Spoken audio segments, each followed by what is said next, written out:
WhatsApp कैसे हैं आप सब। Welcome back to a new video.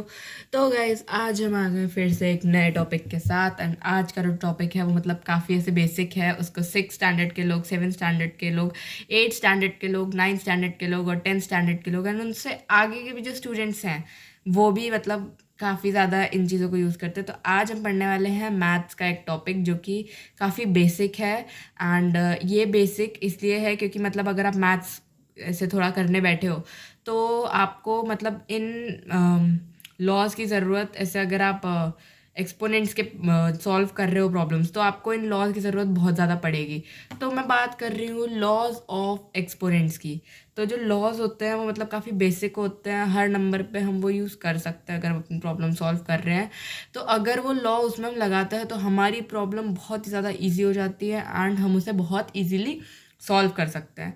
तो आज हम उन्हीं लॉज को देखेंगे एंड थोड़े बहुत मैं आपको क्वेश्चंस भी दिखाऊंगी कि कहाँ कहाँ वो लॉज यूज़ हम कर सकते हैं एंड कैसे कैसे वो लॉज यूज़ कर सकते हैं। तो गाइज़ ये हैं कुछ बेसिक लॉज ऑफ एक्सपोनेंट्स। तो ये आप देख सकते हैं यहाँ पे मैंने 9 लॉज लिखे हैं। एंड फर्स्ट लॉ हमारा जो सबसे ईजीएस्ट वाला है वो है a raise to the power m into a raise to the power n is equal to m plus n। तो इसमें जो m और n है वो पावर में है एंड a तो आप देख ही सकते हो।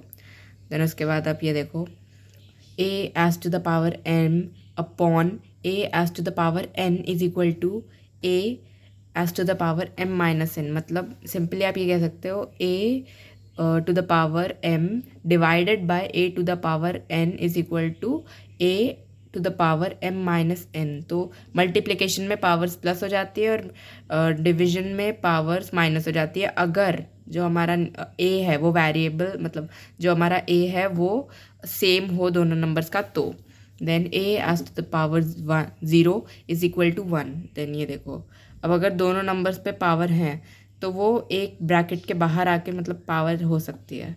देन ये हाँ ये देखो अगर दो नंबर हैं अलग अलग और उनके पावर सेम है तो वो ब्रैकेट में नंबर आ जाएंगे और उनके पावर बाहर चले जाएंगे। देन ये देखो ये कुछ इस टाइप से सारे लॉज हैं एंड अभी हम इन पे थोड़े बहुत ऐसे प्रॉब्लम्स भी सॉल्व करेंगे। देखो यहाँ पे मैंने एक्सरसाइज भी कर रखी है थोड़ी बहुत। तो छोड़ो, अभी तो मतलब लॉज ऑफ एक्सपोनेंट्स के प्रॉब्लम सॉल्व करेंगे।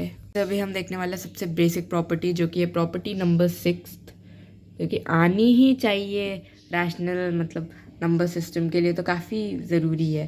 तो ये आप देख सकते हो या फिर आप ये एग्जांपल देखो, यहाँ पे एक नंबर है। देन जैसे ये है 125 एज टू द पावर 1/3। तो इसमें हम 1/3 का जो 3 है वो अंदर ले लेंगे एंड बाहर भी लिखेंगे।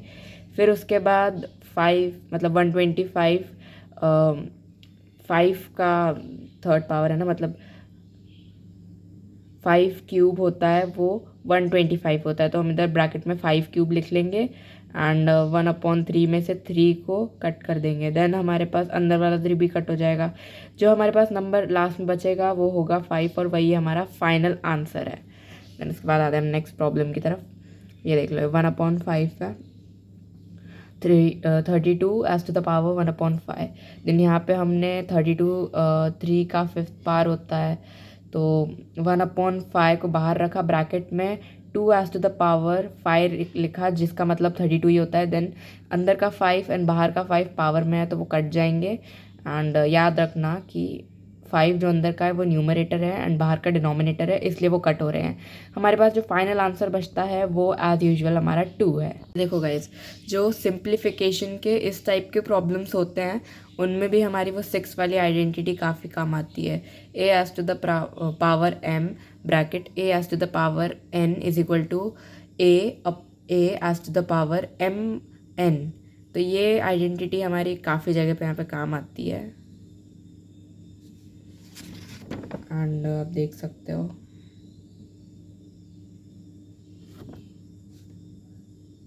लाइक हम उसे 2 पार्ट्स में डिवाइड कर सकते हैं। ये एनसीईआरटी की बुक में खुद दिया हुआ है ये मेथड। तो इस टाइप के प्रॉब्लम्स अगर आपको सॉल्व करना है तो आपको वो आइडेंटिटी ये वाली आनी चाहिए। देखो जैसे कि अभी एक क्वेश्चन है, जैसे 2 और 3 हमें 2 नंबर दिए हुए हैं एंड इसके अंदर हमें कोई भी दो रैशनल एंड इर्रेशनल नंबर इनके निकालने हैं। तो रैशनल तो देखो सबको निकालने आते हैं, और 10 से मल्टीप्लाई कर दो दोनों को और उनके बीच में से 2 नंबर लिख दो। एंड देन उसके बाद आप पॉइंट में लिख सकते हो, जैसे कि टाइप ऑफ ये एक इर्रेशनल नंबर है। एक्चुअली 2 इर्रेशनल नंबर्स हैं, ये वाला रैशनल है और ये जो नीचे पॉइंट में लिखे हैं ये इर्रेशनल है। तो अगर आपको इस टाइप का कोई प्रॉब्लम आता है इर्रेशनल नंबर निकालने का, तो आप इस टाइप से लिख सकते हो। तो इस बाकी की प्रॉपर्टीज़ तो अभी फ़िलहाल अगर मैं करने बैठूंगी तो मुझे बहुत टाइम लग जाएगा, एंड मुझे आज का मेरा होमवर्क भी करना था, तो इसलिए मतलब अब मैंने मेरा होमवर्क कर लिया है मैथ्स का, मतलब काफ़ी सारा। पिछले 2 दिनों में हमें कम से कम 20 से भी ज़्यादा पेजेस लिखवा दिए गए हैं क्लास में, एंड जो होमवर्क मिल रहा है वो तो अलग ही है। तो आज का वीडियो मैं यहीं पे एंड करती हूँ, बट आप मेरी एक बात सुनो। मैथ्स की जो प्रॉपर्टीज़ हैं वो ऐसी हैं जो एक बार अगर हमें मेमोराइज हो गई तो वो हमारे साथ मतलब हमेशा रहती है, हम उन्हें फिर भूलते नहीं हैं। जैसे a+b² = a² + 2ab + b²। तो इस टाइप से मतलब आपको अपनी प्रॉपर्टीज़ याद करनी, और ये याद कैसे होंगी, आपको प्रॉब्लम्स भर भर के सॉल्व करना है हर प्रॉपर्टी पे। मतलब आप कम से कम एक बार बैठो तो कम से कम 10 प्रॉब्लम एक प्रॉपर्टी पे तो करके उठो ही, 10 नहीं तो कम से कम 5 तो कर ही लो, कुछ तो याद हो ही जाएगा कि कैसे सॉल्व हो रहा है, कैसे क्या हो रहा है। एंड गूगल की हेल्प नहीं लेनी है, क्योंकि जब हम करने बैठते हैं अभी आदत पड़ गई है कि गूगल पे खोल के बैठ जाते हैं, बट गूगल की हेल्प नहीं लेनी है, एंड अपने आप जो भी करना है वो करना है। तो आज के लिए इतना ही guys, hope you like the video. And मुझे पता है आज का वीडियो थोड़ा छोटा बना है, बट मैं क्या करूँ, मुझे मेरा होमवर्क करना था। And bye bye. या फिर मैं सोच रही हूँ कि लास्ट में मतलब थोड़ी बहुत प्रॉपर्टीज़ ऐड कर दूँ, ऐसे एक इमेज कि मतलब जो 3 बेसिक प्रॉपर्टीज़ होती हैं जो मतलब काफ़ी काम आती हैं, जैसे जो मैंने अभी बोली वो, then a - b² = a² - 2ab + b²। तो ये सब प्रॉपर्टीज़ जो होती हैं मतलब काफ़ी काम आ जाती हैं, एंड उसका प्रूफ और वो प्रॉपर्टी मैं भी इस वीडियो के लास्ट में मतलब ऐड कर दूँगी। आप अगर चाहो तो वो देख सकते हो, एंड जो मैंने लिखी है वो वाली भी इसमें ऐड मैं कर दूँगी। तो आप चाहो तो उन्हें मतलब देख सकते हो, एंड उन्हें नोट डाउन करके कहीं पे मतलब अपने सामने ऐसे स्टडी टेबल वगैरह पे या किसी भी जगह पे, किसी कबर्ड में जिस पे आप हमेशा देखते रहते हो, उस पर चिपका लो, देखते रहोगे तो याद हो जाएगा। तो गाइस आज के लिए इतना ही, बाय बाय।